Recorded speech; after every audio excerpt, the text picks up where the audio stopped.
Our first 12 Who Care nominee is an humble man with an impressive military career.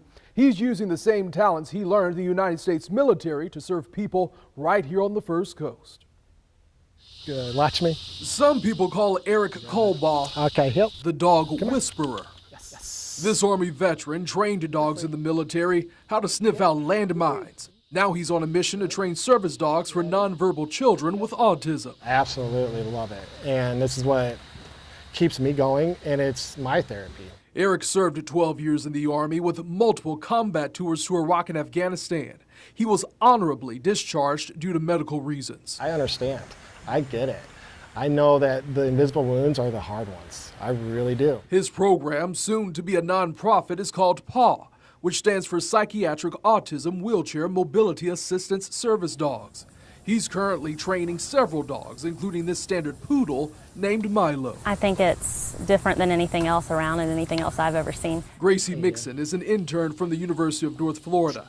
She's worked with Eric for about 7 months now. When he gets with dogs, he's unlike anybody else with dogs, so he's the best at what he does. Good boy. Eric says all of the dogs have been trained with zero cost from most of the families. If they can't pay for it, he doesn't say no. I don't believe in holding people back because they can't pay for it. That's the problem right now. It's already costs, on the autism side, over $80,000 for a family annually with a child with autism. So are we going to really add $50,000 expense, or anywhere from $25,000 to $50,000? I don't think that's right. This is Legend. She's my service dog. On social media, PAW is gaining a following. That's what Eric wants, so he can get the word out and help more families. I'm willing to give up whatever I have to, personally, to get to where this has to be. And it's that selflessness that makes him one of our 12 Who Care. And Eric has been funding PAW with most of his own money. He says PAW should become a certified nonprofit in less than 2 weeks, and they can start raising money. So if you would like to learn more about PAW, maybe you want to help out, you can find this story right now on our website, firstcoastnews.com, or in the First Coast News app. With today's 12 Who Care, I'm Anthony Austin.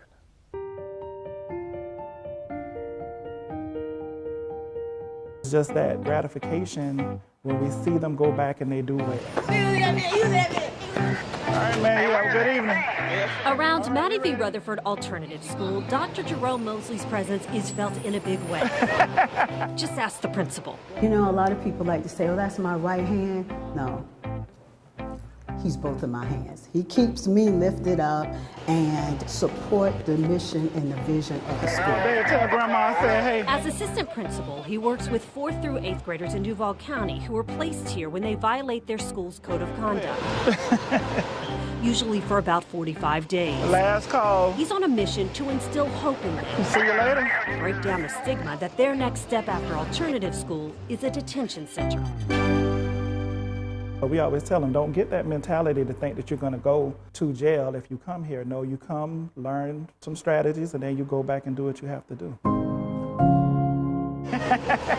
Principal Sadie Milliner-Smith, who nominated Mosley, says he goes above and beyond to not only encourage students here, but also students who are part of the mentoring organization he founded called Bridge Builders United. But he finds time after students leave here to go and work his nonprofit organization where he provides academic support, behavior support, reducing that pipeline to prison with our kids by decreasing those chances of a kid to go out and become engaged with the criminal justice system. From making home visits to taking a group of kids on monthly camping trips, his goal is to motivate them not to give up. We teach them about leadership. They learn how to set up tents.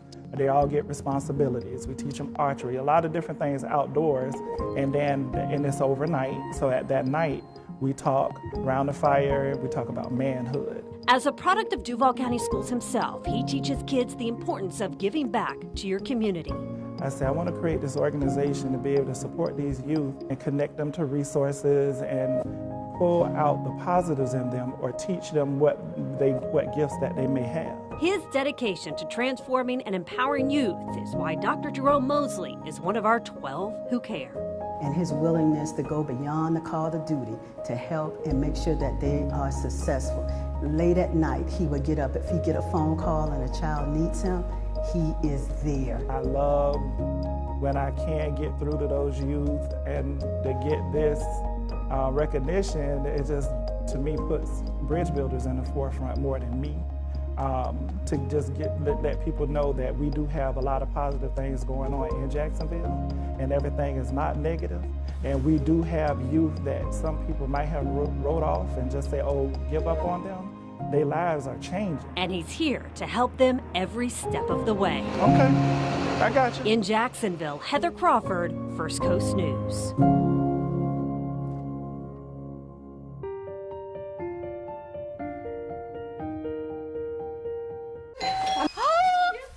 Some Fridays are busy.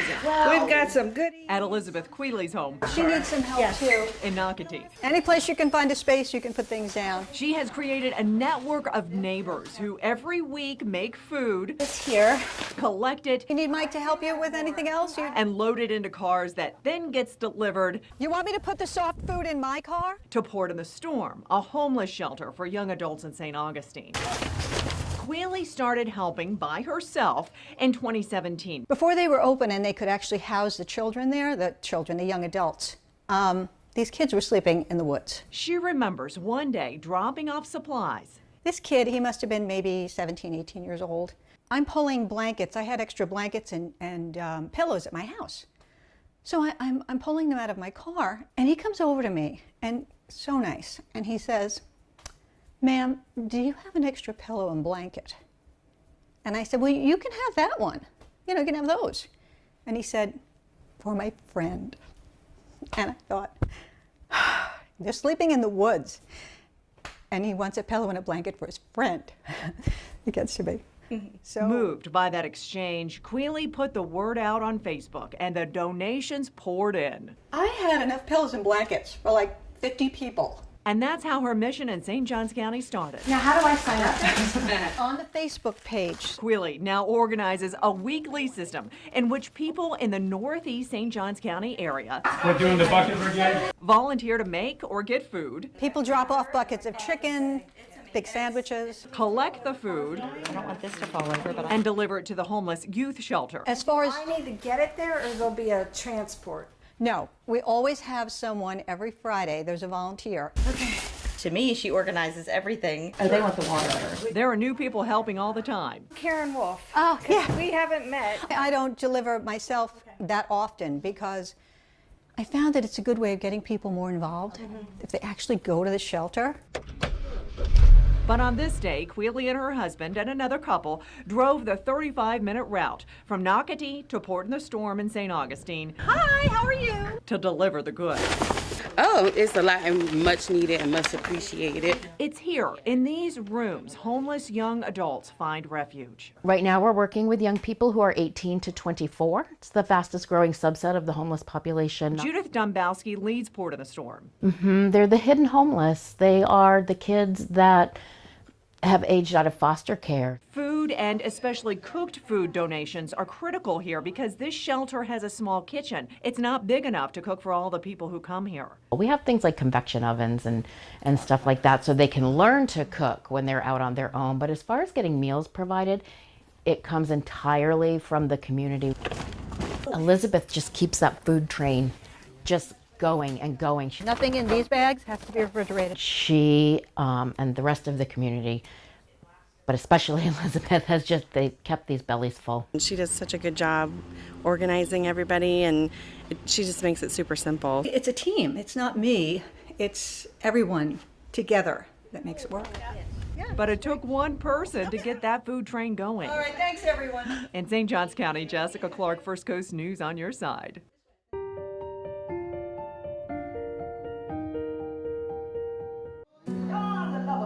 Bold preaching Going back and sweet singing. to meet my Savior. Minister Carolyn Spooner.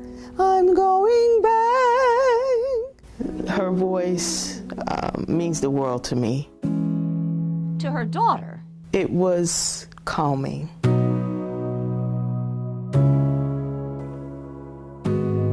To Bradford County, her voice is powerful. It all started in the 1960s here in Northeast Stark. African-American children had to walk 3 miles to school, even in the pouring rain.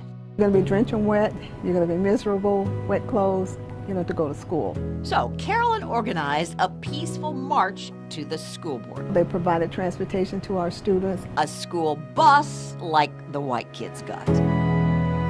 Carolyn always pushing for equality, and that takes us to 1986. It was a landmark federal case. Carolyn was a plaintiff suing for voting rights. If you were an African-American person, you couldn't get elected in Bradford County. She's showing me the neighborhoods where blacks wanted to serve in local government. They didn't have a chance. Every single voting district, it was not fair. A white majority. That's what brought us here. But Carolyn with the NAACP won the case in federal court and the districts redrawn. And now in this hall of pictures in the Bradford County Courthouse, it took a long time, over 150 years. Years of struggle. Until November of 2020, when I became the first African-American female for Bradford County Board of County Commissioners. But is there a bitterness? No, there isn't. My hope is that someday people will begin to see people as brothers and sisters. And to serve her brothers and sisters, every Friday, Carolyn picks up trash. She's also a licensed mental health counselor. And for low-income folks, payment accepted. With potatoes or greens. And she grants scholarships, 22 so far. So you are a registered nurse. Yes, ma'am. Sonia Bennett works now in McClenny, and she's grateful for her scholarship. Very grateful, and it was a blessing and an honor to receive that. The scholarship's named after Carolyn's sister, a nurse. She died of breast cancer. And by the way, Carolyn is a breast cancer survivor herself. In fact, she did Body Check. Body Check 12 saved my life. And thank goodness, because... Congratulations. Thank you. She's so modest. She goes, oh, I don't want the story about me, but it is about you. Carolyn Spooner is a gem. I want to hug you. Is that okay? Yeah. Thank you. I love you. In Bradford County.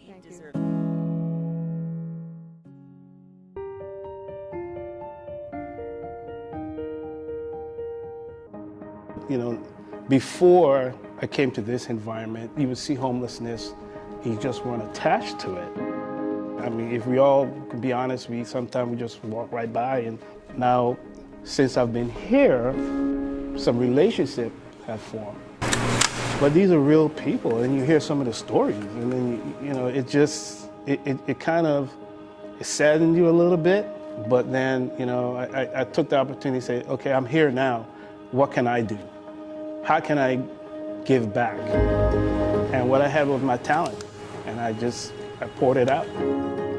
Feeding Jacksonville's homeless, a task that grew amid the pandemic. Look how beautiful this meal is. The number of people served, the associated risks, but not the number of helping hands. That significantly decreased.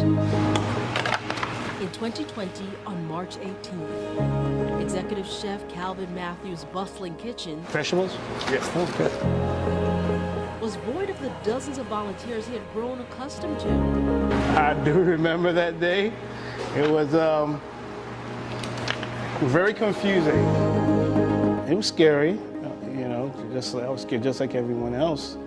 But I knew that I still had a responsibility. And my responsibility is to take care of people who struggle to take care of themselves. Sulzbacher's staff took care of each other in order to serve hundreds of thousands of people who need help. Every staff member was on duty that day just to make sure we got the meals done. Our dental department, our advocates, everyone pitched in where they can, when they can. 2 years later, the effects of the pandemic can still be seen and felt. Inflation, high food prices, tight budgets, increased need. But Matthews won't compromise. I try to tell people we are serving souls. Meals. Each one of those meals are attached to a person, a child, somebody's mother. Just returning a little bit of dignity to people, through food. I mean, 'cause that's what we do. Chef Matthew and his team served more than 480,000 meals in 2021. In spite of it all, during the height of the pandemic, Salzbacher's kitchen never closed. In the Information Center, I'm Keitha Nelson, First Coast News on your side.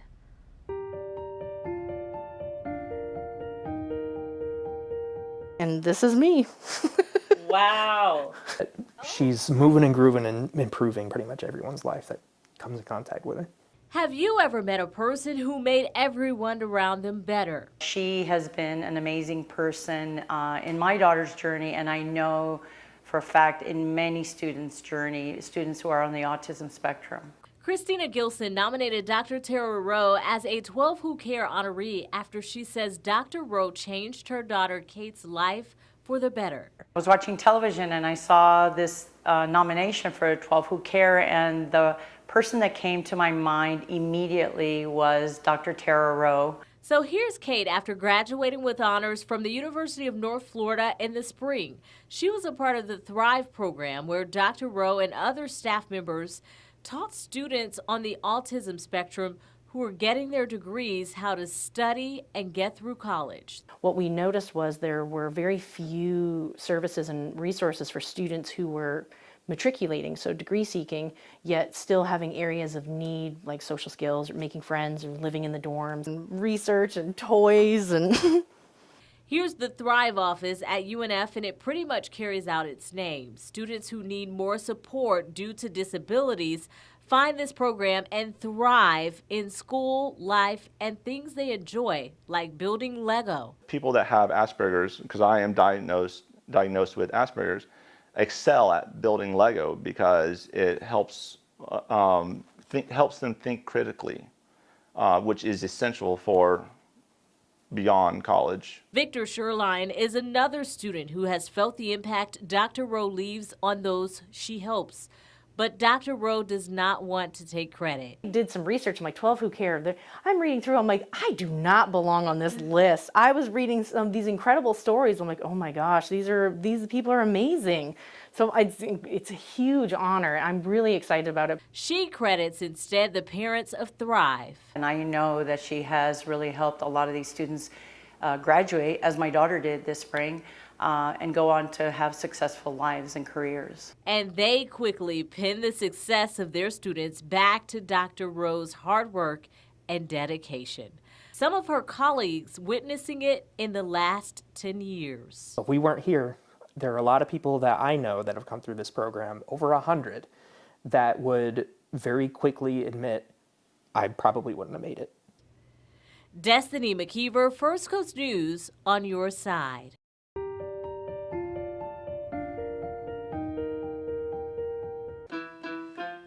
Even off the stage, her mind focuses on the stage. I love theater. It's what brought me my voice. It's helped me with my reading skills, my leadership skills, public speaking skills, all of that. Abigail Fixel just started her freshman year at Barnard College at Columbia University.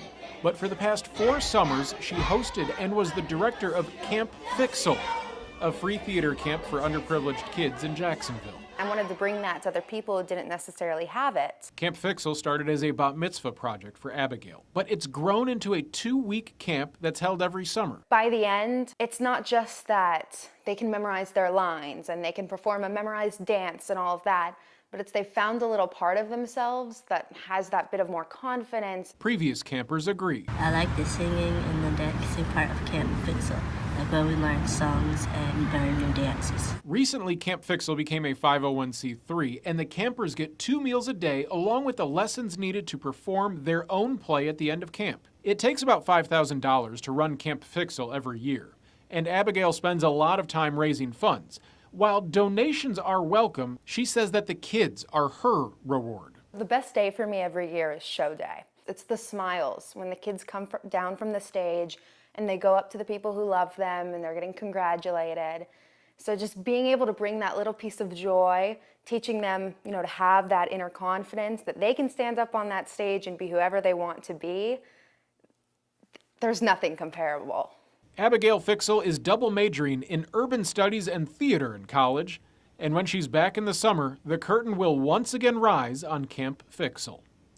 Reporting in Jacksonville, Rich Donnelly, First Coast News, on your side.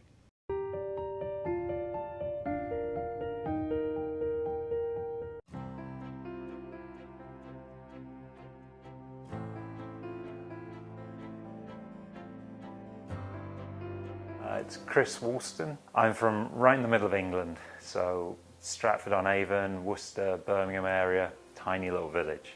Chris Woolston might be far from home, but he's made a new one in San Marco.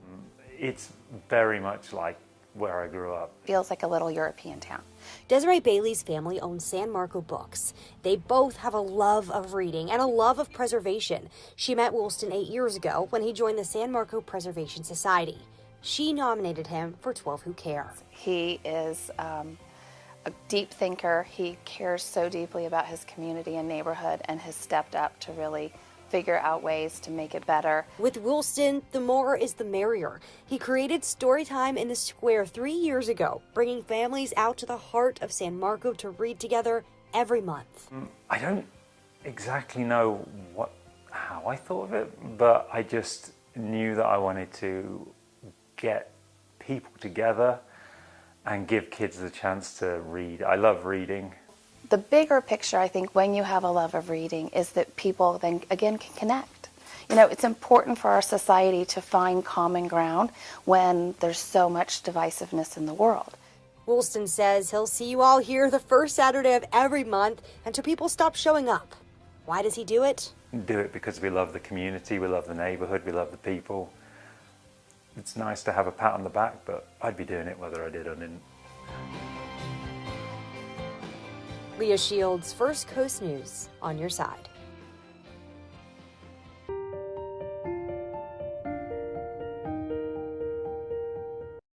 Do you mind just introducing yourself? Sure. Susan King. I'm the President and CEO of Feeding Northeast Florida. The person who nominated 12 Who Care recipient Susan King writes she instinctively sees opportunity where others may see obstacles. Most recently, King has grown Feeding Northeast Florida, the area's largest food bank serving 8 counties, by twice the size it was when she started in 2019.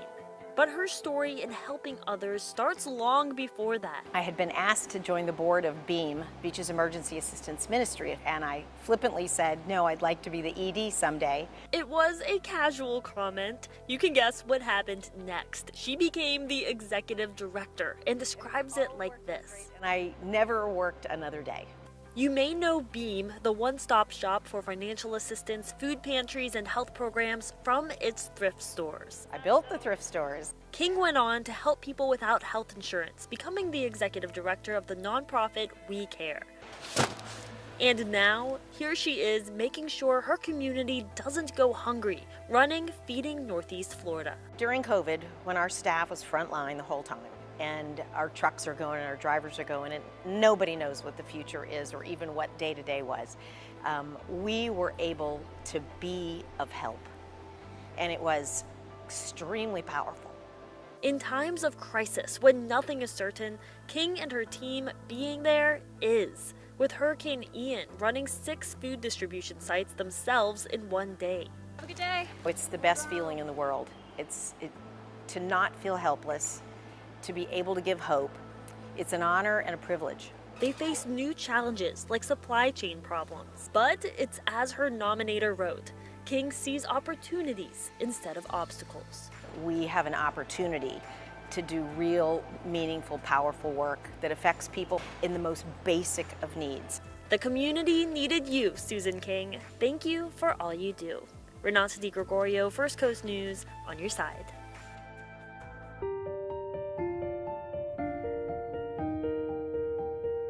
Dedicated. Outstanding. Amazing. Those are just a few words to describe Coach Eileen Simpson. There we go, kid. Yes, ma'am. Woo! There we go. 3 years ago, Simpson took on assistant coaching. I got asked by one of my friends to come out and help train some softball players in Ponte Vedra. So I took on the task of helping her train the softball kids. Fell in love with them. and then decided that I wanted to keep helping them. When she's not on the field, she's in the field, serving at JSO for more than a decade. I was not raised in the best area and didn't have the greatest of parents. And there were people that took me in and helped me and helped me grow up.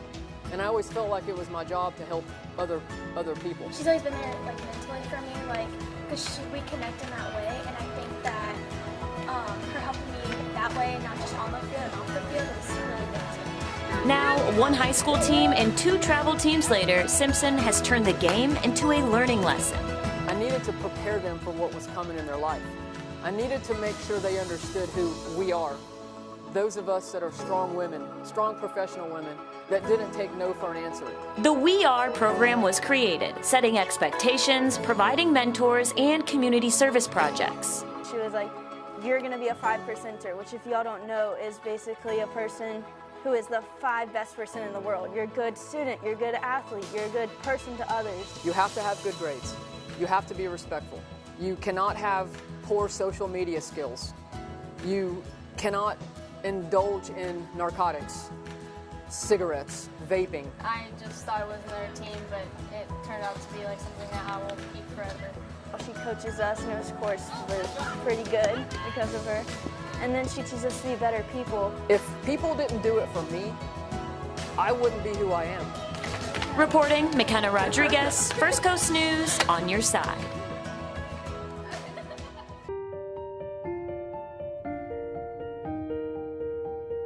Together, we can make sure every person has a fighting chance to. In Maritza Pinger's line of work, we want to make sure that we take care of the community. Saving lives is providing free health care services to those who can't afford it. Mammograms are our best line of defense against breast cancer, because her vision of the First Coast doesn't include the disease. Breast cancer is the second leading cause of cancer deaths among women. We want to help people become their own advocates. And then together we can take care of other people and so on and so on. And you build this community that enriches the entire community. She brings them together by lighting the city of Jacksonville pink. Even when you can't see us, we're here. And that's why Pinger pays it forward as a leader of Pink Ribbon Jacks, an organization that focuses on breast cancer research and mammography. This is not our money. The community is trusting us with the money they're giving us, our sponsors, our donors. They're trusting us with these funds. And it's been put into good use. Mammograms cost on average $300. In 2021, Pink Ribbon Jacks was able to provide 1,500 free mammograms. Our goal for 2022 is to raise enough to fund 1,650 mammograms for uninsured and underinsured women and men. To Pinger, where you live shouldn't determine whether you live. While she's honored for this recognition, I've always gotten so much more back as a volunteer than I've given. Pinger doesn't believe the years of hard work and serving isn't over just yet. It's not done, and it won't be done until we find some cures or at least a vaccine. Tristan Hardy, First Coast News, on your side.